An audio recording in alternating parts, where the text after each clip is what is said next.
Greetings, one and all. This is Greg for Tesla Fan Insight. Thanks once again for joining us.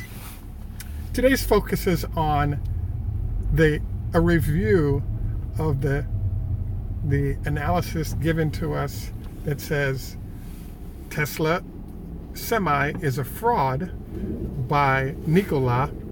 We also take a look at the Ford car vending machine in China.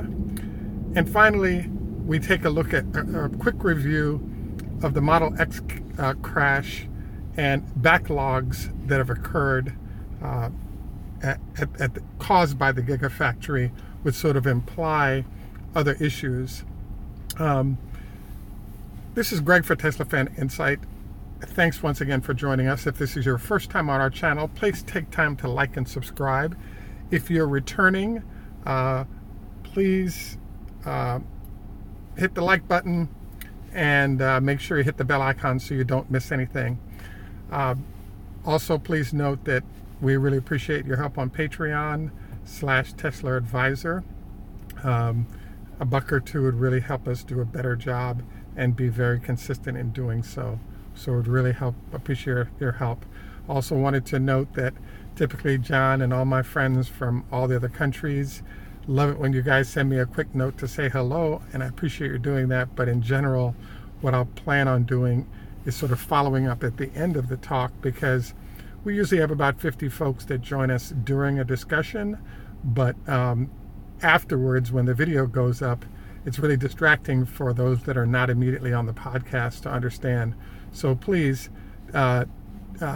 take time to send me notes and questions, and after I finish my talk, I'll jump into saying hello to you, as well as responding to questions you might pose. So the first thing I wanted to cover today is the fact that Nikola has claimed that Tesla is a fraud, as you know, in November when the when the vehicle came out. Now, why this is interesting, big news right now, and why this is interesting, big news, and I keep going back to it, is because Daimler was somewhat of a similar opinion as well, that Tesla would not be able to do a good job on the truck in competition with them. So it's kind of an enjoyable experience to go back and review. I've chosen to bring up the whole issue of Nikola and the fraud claims against Tesla because if you go to the Nikola website, a big change has occurred. Nikola is now offering to reserve a vehicle with no money down. So I repeat, no money down to reserve your hydrogen vehicle that may never happen. So this no money down sort of circumstance has emerged, one, after Tesla produced the vehicle, two, after we've seen it now visiting customers and start to take orders. So my assessment of things is that, you know, Tesla's development and an execution of the Semi, which Nikola and others are claiming is a fraud, is now moving from the fraud zone to the zone where it's starting to hit Nikola where it hurts, which is they're losing out on a lot of potential customers, and the dearth of those customers makes it hard to imagine them staying in business. So in order to sort of line up some orders, they've made a point of moving into the we're not charging a reservation fee anymore, and that's a shock.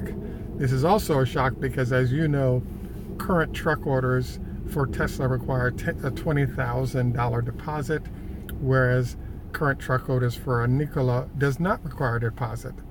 Now, I think this is really interesting. Unfortunately, I think it's sad because I think it really shows that Nikola is in trouble and likely won't exist as a company anymore once Tesla starts shipping at scale their truck solution. The next thing I wanted to cover, and I think I'm going to choose this as the image we'll have for this show, is the fact that Ford has a new thing, which is they're offering a vending machine for cars in China.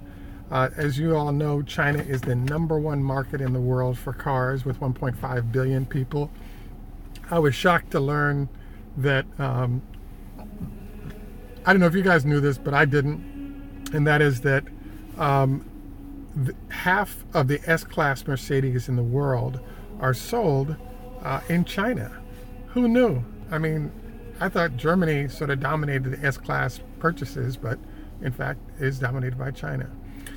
So I thought the vending machine idea was really interesting, given that the rules are that you can, as long as your credit score is at least a 700, you're allowed to use a credit card to take the car out for as long as 3 days. And then you can choose to purchase or not. They have a number of different vehicles in it, but I was sort of intrigued because there's this whole discussion of, will Tesla be allowed to sell cars directly? And I believe that they probably have to send Ford buyers to a dealership if they choose to buy, or that sale might be attached to a dealership. But I just think it's really fascinating that a U.S. company has an innovative idea like a vending machine for cars, and that it seems to me that there are customers in China that are interested in that sort of interaction. The next thing I'd like to cover today is a revisit to the recent crash of the Model X in California. Now, I want to go through some very interesting numbers for you. After the crash, one of the responses that Tesla had to the crash was the fact that 289 Tesla owners go by the spot where the accident occurred on a daily basis. Now, what's interesting to me about this is that there's Autopilot 1 and there's Autopilot 2. So given that in the past year, Tesla has sold, in theory, 100,000 cars, and those cars are spread throughout the world, it's safe to assume that about 75% of the vehicles being sold, or Teslas in the greater Bay Area, are pre, let's say, 2017, meaning that, number one, it's likely that they didn't have the same autopilot system as the vehicle that had a problem. The second issue that pops up is that how many of those people are using an autopilot system that's shown itself to be problematic in that area. So I just wanted to highlight the fact that, hey, if you're having problems with your autopilot system and you notice that it's happening at the same spot and a couple of visits to the dealership haven't worked it out, it's probably a good idea to maybe not use it for the spot that you'd like to, as was the case here. So I would argue that if you try to recreate the type of vehicle and the type of autopilot in the location described, I think there are probably 3 or 4 a day that might go by using their autopilot, but probably not on a heavy turn circumstance, as was the case in the one where this accident occurred. So I thought that was kind of an interesting circumstance, but the numbers are sort of way different than what the factory has suggested. The final area I wanted to dive in, and I was kind of shocked by this because I have to admit I kind of missed it, but I think it's really important to note, is that in mid-March it was announced that Tesla's problems in the bottleneck with the Model 3 were that of the 4 lines that were created for the automation of batteries or battery production, basically the batteries are produced and then they have to be put into battery packs to be used in the cars. So evidently there are 4 lines, 2 of them would not work and could not be fixed. So what Tesla informed in mid-March was that they actually had the entire automation system redone by the Grohmann engineering branch in Germany, and that whole setup was built from scratch again and then shipped to California, I assume by plane, and installed in the Gigafactory. And until that installation was completed, there was a process where it was part automation, part human beings that were putting those packs together. So I'm thinking that there might be some quality issues that pop up because you're doing a lot more hand stuff, so there wasn't a consistency that might come from manufacturing that's happening strictly in the use of computers and robots, etc.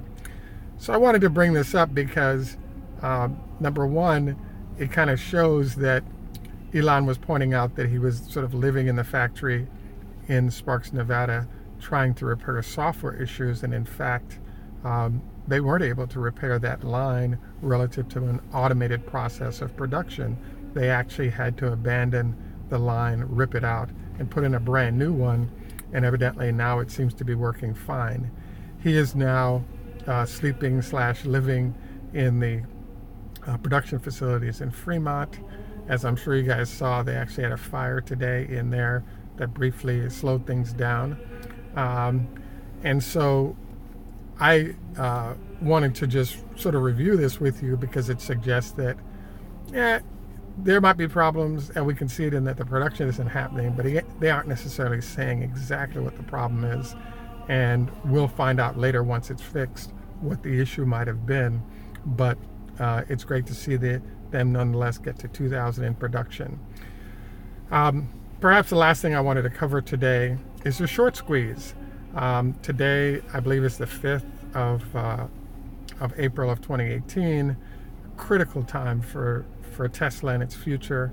As you know, the stock price was up $16 today. It was up an additional $15 yesterday, so it's now back over $300 a share.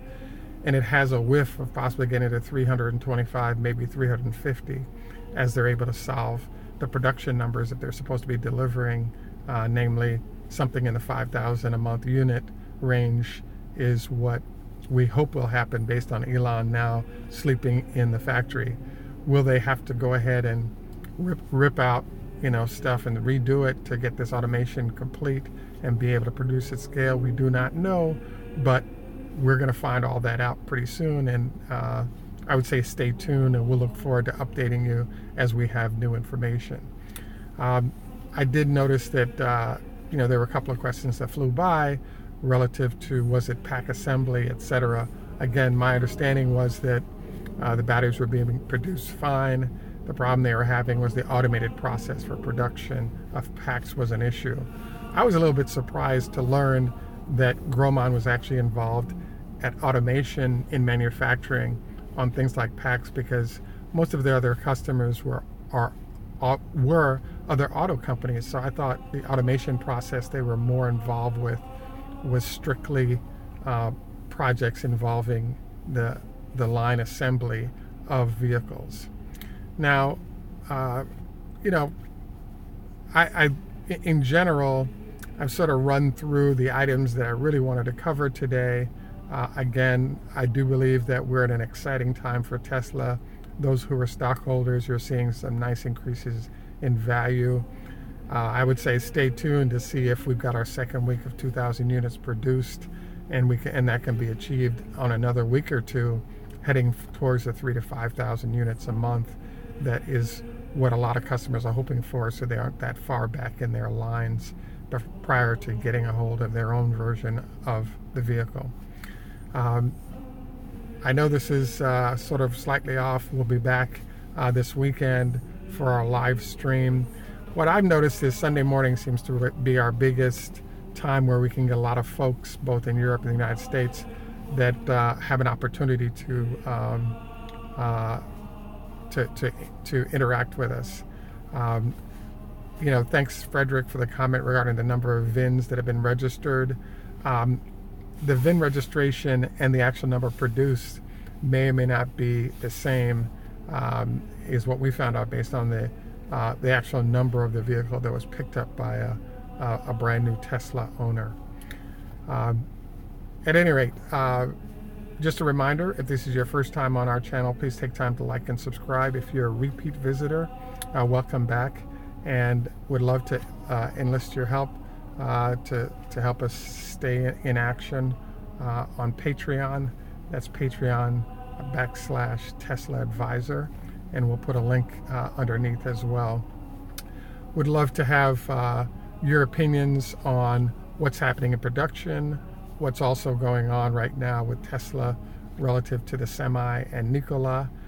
Again, I think it's unfortunate that Nikola could actually get taken out by Tesla based on the desperate move that they just made for no more